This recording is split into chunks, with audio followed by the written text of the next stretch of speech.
মনে হচ্ছে ঘন জঙ্গলে ঢুকছি, কি সুন্দর, রীতিমতো ঠান্ডা লাগছে।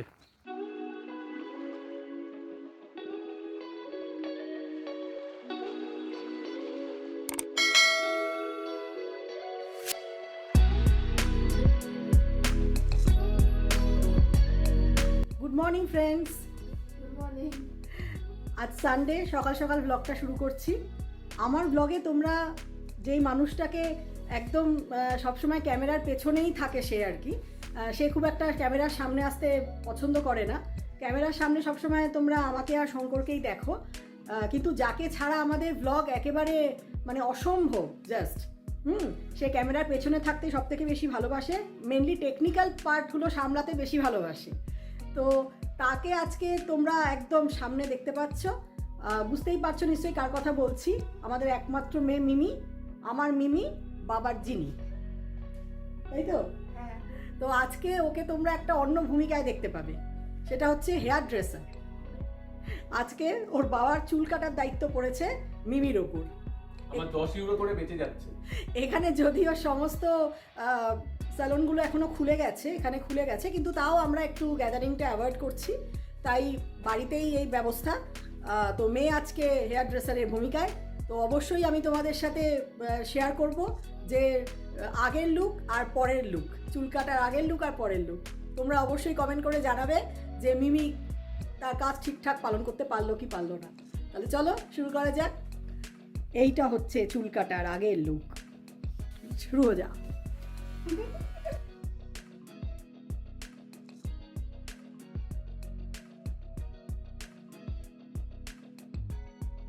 এই হলো ফাইনাল লুক। দারুণ দারুণ হয়েছে মাম্মাম, খুব সুন্দর হয়েছে। বয়সটা কমেছে? বয়সটা কি গো, কতদূর? মোটামুটি হয়ে এসছে। আচ্ছা, মানে মাংসটা, পেঁয়াজটা ভাজছি, পেঁয়াজটা ভেজে নিয়েছি অনেকক্ষণ। এবার মাংস দেবো, মাংসগুলো দিচ্ছি, বাকি যা যা দেওয়ার দিয়ে তোমার আখনিটা দেবো। আখনিটা দেওয়ার পর তারপরে ভাতটা ফুটে গেলে দমে বসিয়ে আর কিছু বাকি। আচ্ছা আচ্ছা, ওটা হলে দারুণ গন্ধ বেরিয়েছে, আমি আর ঘরে থাকতে পারলাম না, তাই দেখতে চলে এলাম, আপডেটটা একটু নিতে চলে এলাম। আর এখানে তোমরা আকাশ দেখতে পাচ্ছ, আকাশ কিন্তু আস্তে আস্তে বেটার হচ্ছে, ঝিরঝিরে বৃষ্টি পড়া বন্ধ হয়ে গেছে। তো আশা করছি কালকে আমাদের ছুটিটা মার যাবে না, কালকে আমরা একটু বেরোতে পারবো। যদি বেরোতে পারি তাহলে আরেকটা খুব সুন্দর লোকেশন তোমাদের সাথে শেয়ার করব, ওটা আমার বাড়ি থেকে খুব কাছে, মিনিট 5-6 ডিস্টেন্স। তো দেখা যাক, মনে হচ্ছে পারবো, আকাশ আস্তে আস্তে বেটার হচ্ছে।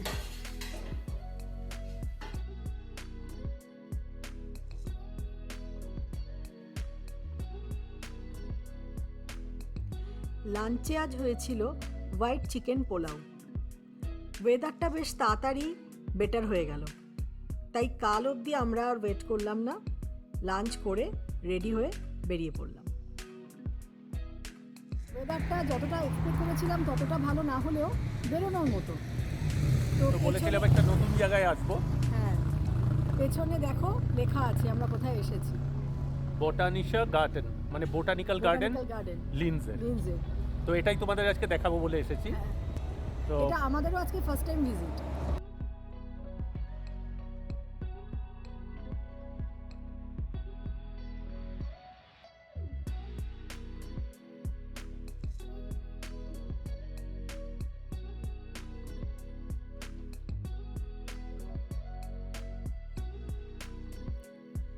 বোটানিক্যাল গার্ডেনের টিকিট কাউন্টার থেকে ফ্যামিলি টিকিট কেটে আমরা ভেতরে ঢুকলাম।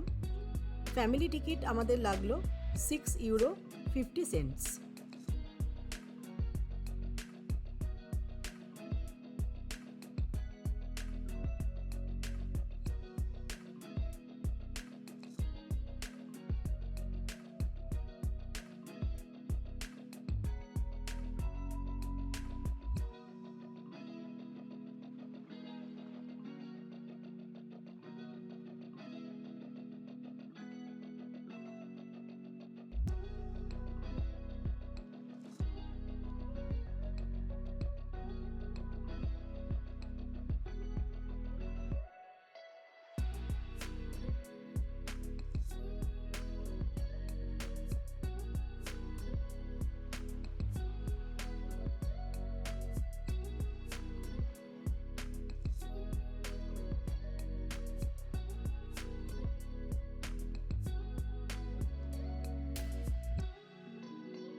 এই ফুলগুলো দেখে পুরো প্লাস্টিকের ফুল মনে হচ্ছে।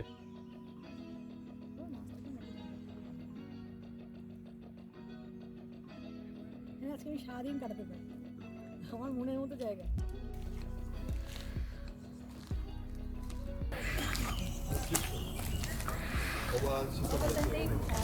এটা জাস্ট দেখো,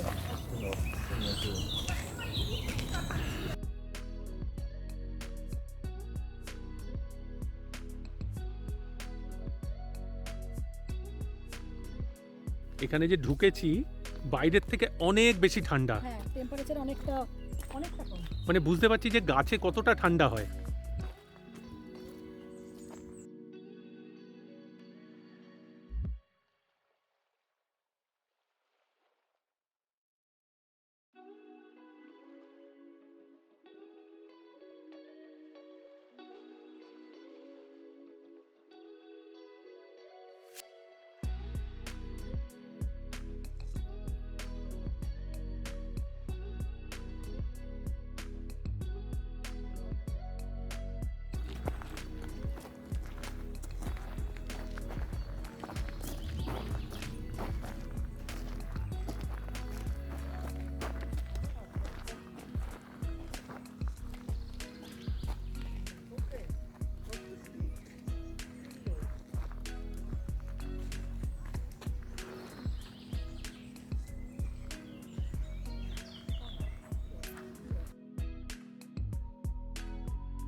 মনে হচ্ছে ঘন জঙ্গলে ঢুকছি, কি সুন্দর, রীতিমতো ঠান্ডা লাগছে।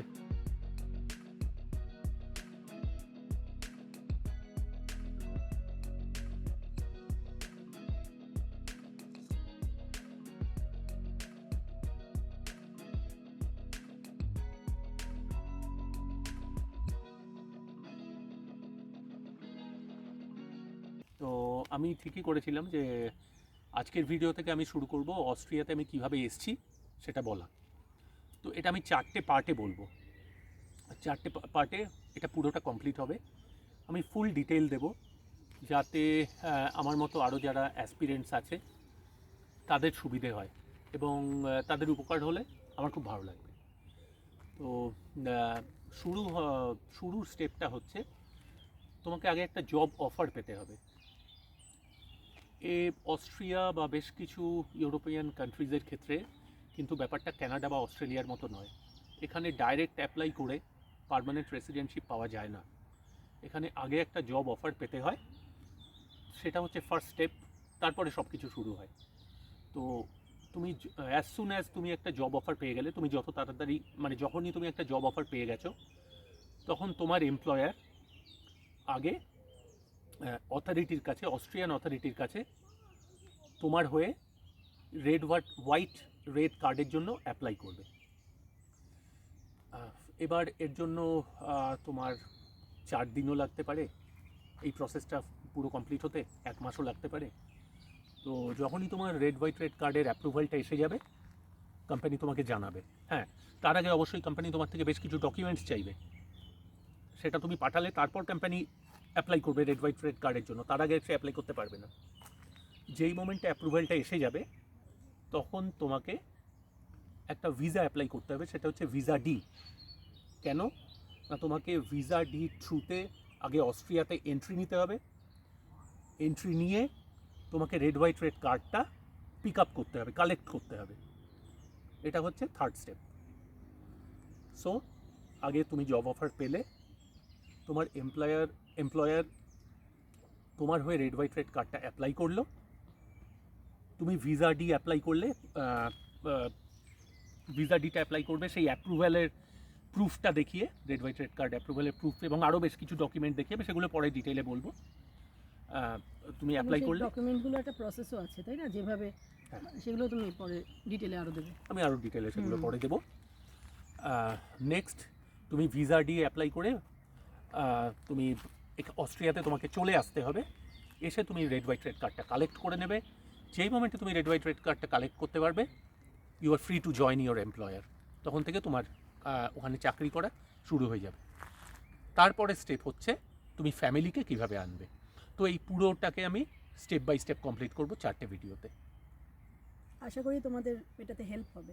আমার মনে হয় হ্যাঁ, অনেকেরই একটা কোয়ারিজ থাকে যে কীভাবে অস্ট্রিয়াতে গেলে দাদা, এরকম প্রশ্ন আমরা পেয়েছি। তো যার জন্য আমরা এটা ডিসাইড করেছিলাম যে এটা আমরা আমাদের ব্লগের মাধ্যমে তোমাদেরকে জানানোর চেষ্টা করব।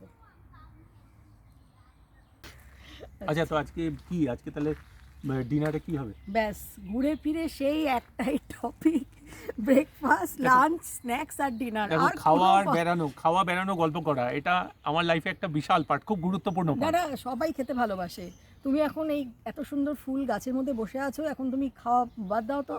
আরে ফুল গাছের পাশে বসে একটা বার্গার খাচ্ছি, সেটা সুন্দর না? ফুল গাছের পাশে বসে বার্গার, হ্যাঁ উফ বাবা দারুণ। মানে এরকম বা ইয়েও হতে পারে, খুব সুন্দর একটা সন্দেশ খাচ্ছি, সেটাও হতে পারে। মানে খাচ্ছি কিছু একটা, খেতে হবেই, খাওয়া ছাড়া চলবে না।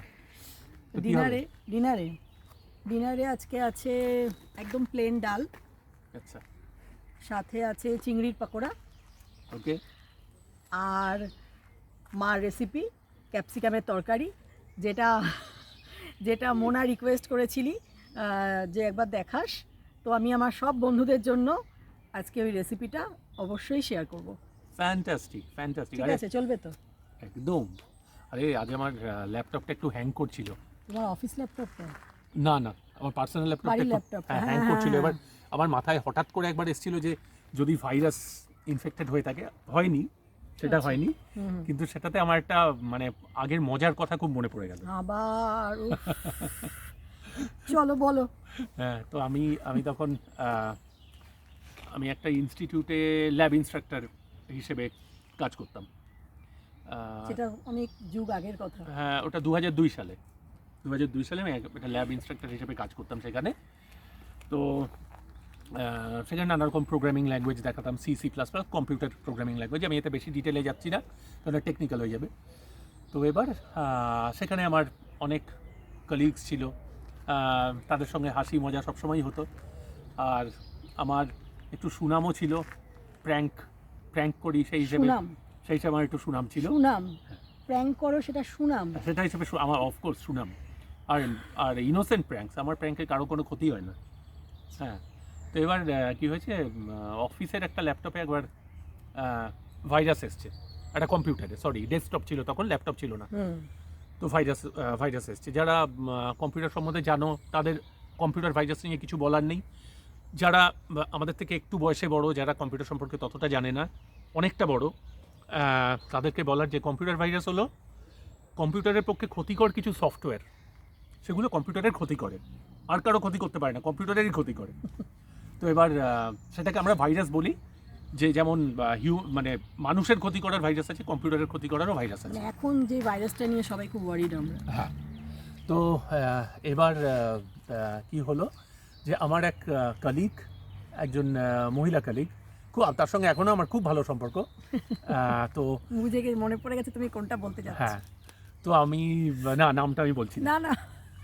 তো সে তখন কম্পিউটারের সামনে বসেছিল, ওই কম্পিউটারটার সামনে, ভাইরাস এফেক্টেড কম্পিউটারটার সামনে। তো আমি ভাবলাম যে একটু মজা করা যাক, কেননা সে তখনও কম্পিউটার নিয়ে অতটা ঘাটাঘাটি করেনি, কম্পিউটার ভাইরাস সম্বন্ধে সে জানতো না, টু বি অনেস্ট।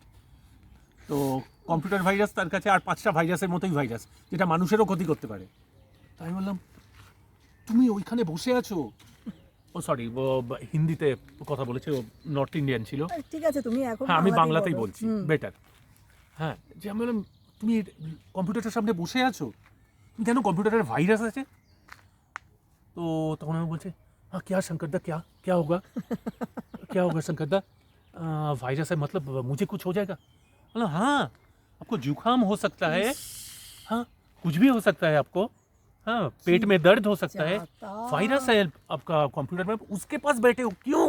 ये রাম ছিটকে মানে প্রায় লাফ দিয়ে কম্পিউটার থেকে সরে এলো। তো তখন আমাকে বলছে আমি তাহলে কি করব, मैं क्या कर सकता हूँ अभी, कुछ हो जाएगा क्या? তখন আমি বললাম যে না, তুমি 2-3 দিন দেখো, হ্যাঁ জিনিসটা 2-3 দিন দেখো, তারপরে যদি কিছু হয় তখন তোমাকে ডাক্তারের কাছে যেতে হবে, নইলে কিছু হবে না। এই বলে সেদিনের মতো ইতি, আমি আর কিচ্ছু বলিনি। এর 2 দিন পরে আমি যখন ঢুকছি সেই ইনস্টিটিউটে, সবাই আমার দিকে তাকাচ্ছে আর হাসছে, আর সবাই বলছে আচ্ছা তুই অমুককে কি বলেছিস, তোর কি মনে কোনো দয়া মায়া নেই? সে ভয় পেয়ে গেছে। কেন কি হয়েছে? বলে হ্যাঁ তুই ওকে বলেছিস যে কম্পিউটার ভাইরাস থেকে তোমার শরীর খারাপ হতে পারে। তো ও আসেনি আর? হ্যাঁ, ও আমাকে দেখে সমানে হাসছে আর বলছে, আমার পর কেউ রাগ করতে পারে না জেনারেলি।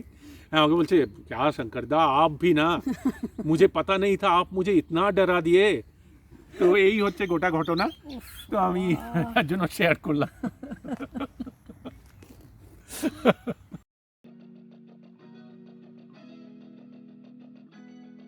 তাহলে বিকেলবেলা এবার কি হবে, একটু খাওয়া দাওয়া? গরম গরম একটু ফিশ ফ্রাই হবে ও নাকি? লাভলি লাভলি, দারুণ। আর চলো এখন তাহলে বাড়ি ফেরা যাক। হ্যাঁ, আর আর আমি তাহলে একটু কফি বানাবো। তুমি একটু কফি বানাও। এই তাহলে এটা কিনতে হবে, বাড়িতে মিল্ক কিনতে হবে। হ্যাঁ, দুধটা কিনতে হবে। আর কালকে আমি ডেম যাচ্ছি, কেন অবশ্যই তোমরা জানো।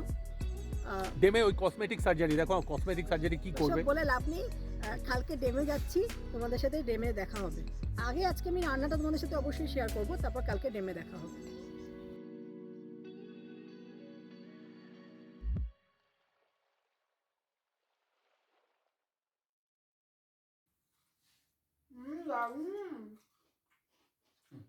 দারুণ হয়েছে।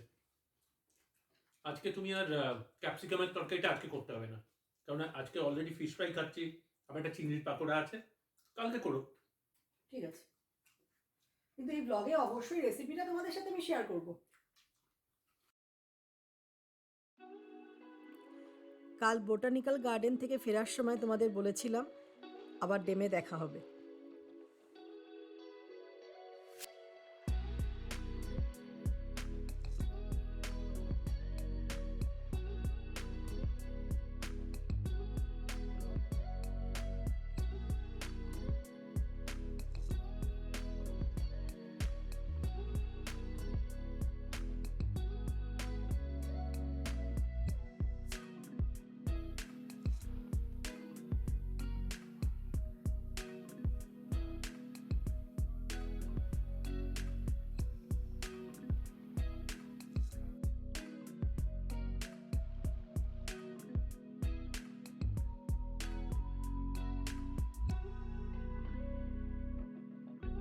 এখন আমি ডিনার বানাতে চলে এসেছি।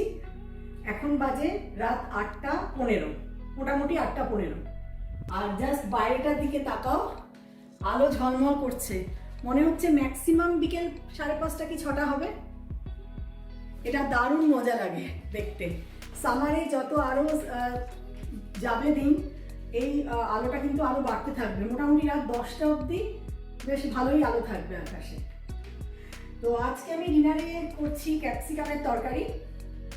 আমার বন্ধু মোনালিসা, আমার কলেজ ফ্রেন্ড, আমার খুব ইন্টিমেট ফ্রেন্ড, তুই জানতে চেয়েছিলি যে একবার ক্যাপসিকামের রেসিপিটা দেখাস, তো আজকে রেসিপিটা আমি শেয়ার করছি তোর জন্য, তো অবশ্যই সবার জন্য, আমার সব বন্ধুদের জন্য। এই রেসিপিটা আমার মার, আগেই বলেছি যে ক্যাপসিকাম তো আমরা নুডলস বা যে কোনো রকম সাইড ডিশে একটা ইনগ্রিডিয়েন্ট হিসাবে সাধারণত খেয়ে থাকি, কিন্তু ক্যাপসিকামটাকে একটা মেন উপকরণ হিসাবে যে রান্নায় ব্যবহার করা যায় সেটা মা ভেবেছে, আর সত্যি খুব ভালো হয় খেতে জিনিসটা। চলো দেখে নিই কী কী ইনগ্রিডিয়েন্টস লাগছে। আমি এখানে নিয়েছি ক্যাপসিকাম।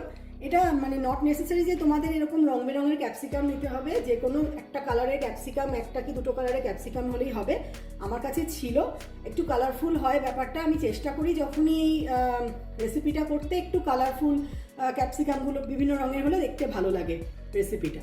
তো আমি এখানে 4 রঙের ইনফ্যাক্ট ক্যাপসিকাম নিয়ে নিয়েছি, ছোট ছোট এরকম কিউব করে কেটে নিয়েছি। দেখো এখানে নিয়েছি আলু, ডুমো করে টুকরো করে নিয়েছি, একটা মিডিয়াম সাইজের টমেটো একটু স্লাইস করে নিয়েছি, দুটো মিডিয়াম সাইজের পেঁয়াজ একটু রিং করে কেটে নিয়েছি। এটা তোমরা তোমাদের পছন্দ মতো যে কোনো শেপে কেটে নিতে পারো, কিউব করেও কাটতে পারো, আমি রিং করে কেটেছি।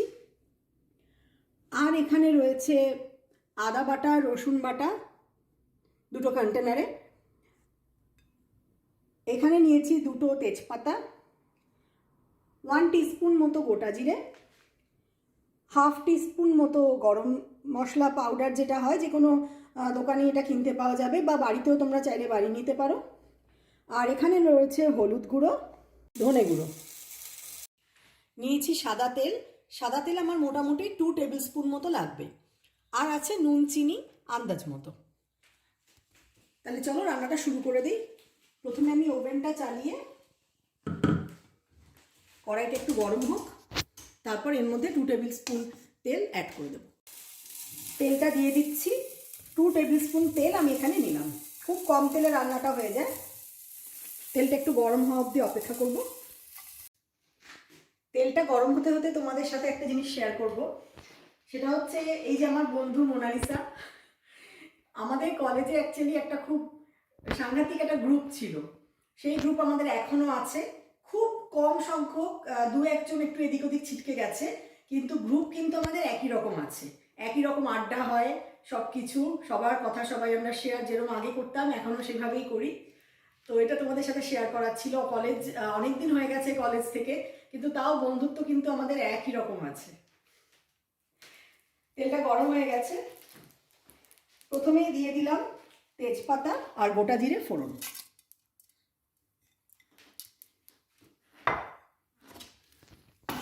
একটু ফোড়নটা নাড়াচাড়া করে এর মধ্যে এবার আমি দিয়ে দিচ্ছি পেঁয়াজ কুচিটা।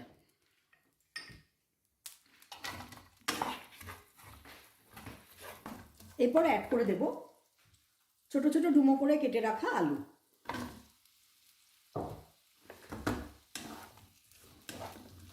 আলুটা একটু হালকা ফ্রাই করে নেব।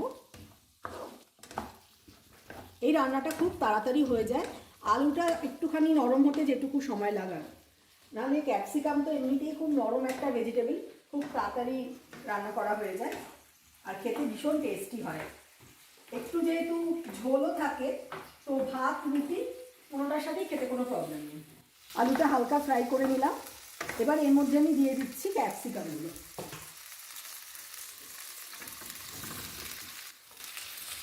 এরপর দিয়ে দিচ্ছি টমেটো কুচি। আবার একটু ভালো করে সমস্ত ভেজিটেবলসগুলো নেড়ে চেড়ে নেব। ক্যাপসিকাম খুব বেশি ফ্রাই করতে হবে না। মোটামুটি আমার সব কিছু ভেজিটেবলস ফ্রাই করা হয়ে গেছে। এবার আমি এর মধ্যে অ্যাড করে দেবো আদা আর রসুন বাটা। দিয়ে দিচ্ছি মোটামুটি 1 টিস্পুন মতো আদা বাটা।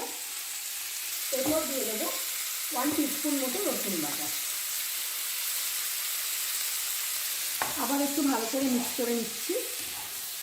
এই মশলাটা কষানোর সময় ক্যাপসিকামের সাথে এত সুন্দর একটা গন্ধ বেরোয়, সেটা তো আমি তোমাদের সাথে শেয়ার করতে পারছি না। তোমরা নিজেরা যখন রান্না করবে অবশ্যই এই স্মেলটা পাবে। ভীষণ সুন্দর, ক্যাপসিকামের নিজস্ব একটা খুব সুন্দর গন্ধ আছে। এই আদা রসুনটা পড়লে এত ভালো একটা গন্ধ বেরোয়। এবার আমি দিয়ে দেবো গুঁড়ো মশলাগুলো।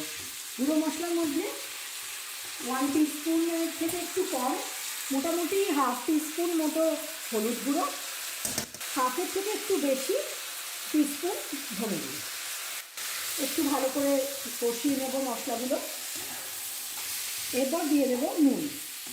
1 টিস্পুন নুন আমি অ্যাড করে দিচ্ছি। আর দিচ্ছি হাফ টিস্পুন মতো একটু চিনি। তোমরা চাইলে এখানে কাঁচা লঙ্কা বা শুকনো লঙ্কার গুঁড়ো একটু অ্যাড করতে পারো, তাতে কোনো অসুবিধা নেই, কিন্তু প্রয়োজন পড়ে না। এই রান্নাটা একটু মিষ্টি মিষ্টি, খুব একটা মিষ্টি না হলেও ঝাল অ্যাটলিস্ট হবে না খেতে। তাই কাঁচা লঙ্কা তোমরা গন্ধের জন্য একটু ফ্লেভারের জন্য দিতে পারো, কিন্তু শুকনো লঙ্কা দেওয়া একদমই প্রয়োজন পড়ে না। সব কিছু ভালো করে মিক্স করে এবার দিয়ে দেবো একদম একটাই আর জিনিস দেওয়া বাকি আছে, সেটা হচ্ছে গরম মশলা গুঁড়ো। শুধু সামান্য গরম মশলা গুঁড়ো আমি অ্যাড করে দিলাম। সব কিছু উপকরণ আমার দেওয়া হয়ে গেছে। এবার জাস্ট হাফ কাপ মতো একটু উষ্ণ গরম জল এর মধ্যে অ্যাড করে ওভেনটাকে একদম ধিমে আঁচে বসিয়ে 5 থেকে 10 মিনিটের জন্য জাস্ট রেখে দেবো। মোটামুটি হাফ কাপের থেকে একটু বেশি উষ্ণ গরম জল আমি অ্যাড করে দিচ্ছি। আলুটা একটু নরম হওয়া অবধি জাস্ট অপেক্ষা করতে হবে। ক্যাপসিকাম তো 1 মিনিটেই নরম হয়ে যায়। এবার ওভেনটাকে লিডটা চাপা দিয়ে কড়াইটাকে 5 থেকে 10 মিনিটের জন্য মিডিয়াম ফ্লেমে রেখে দেবো। একটু জায়গাটা ক্লিয়ার করে নিই। 5 থেকে 10 মিনিট বাদে দেখাচ্ছি জিনিসটা কি দাঁড়ালো। মোটামুটি 10 মিনিট হয়ে গেছে। এবার দেখছি কি হলো ব্যাপারটা, আলুটা সেদ্ধ হলো কিনা। দেখেই বোঝা যাচ্ছে যে আলুটা সেদ্ধ হয়ে গেছে। হ্যাঁ, আলু সেদ্ধ হয়ে গেছে। তো প্রথমে আমি 1 টিস্পুন নুন দিয়েছিলাম, এখন আমি আর একটুখানি মানে হাফ টিস্পুন থেকেও কম একটু নুন আমি অ্যাড করে দেবো। আর কিছুই দেওয়া বাকি নেই, রান্নাটা কিন্তু হয়ে গেছে। এবার আমি জাস্ট ওভেনটাকে অফ করে আরও মিনিট 5-এর জন্য লিডটা চাপা দিয়ে একটু স্ট্যান্ডিং টাইম দেবো, তাহলেই কিন্তু রান্না আমার রেডি। মোনা, তুই তো করবি রান্নাটা ট্রাই, আমি জানি, বাড়িতে করে আমাকে অবশ্যই জানাবি তোর কেমন লাগলো। আর তোমাদের সবাইকেই বলছি তোমরাও ট্রাই করো এই রান্নাটা, আর কমেন্ট করে কিন্তু আমাকে অবশ্যই জানিও তোমাদের কেমন লেগেছে। আজকের ব্লগটা তাহলে এই পর্যন্তই রাখছি। খুব শিগগিরই আবারও একটা নতুন ব্লগ নিয়ে ফিরে আসব, কোনো একটা নতুন লোকেশন সাথে নিয়ে। তোমরা সবাই ভালো থেকো, সুস্থ থেকো আর সাবধানে থেকো।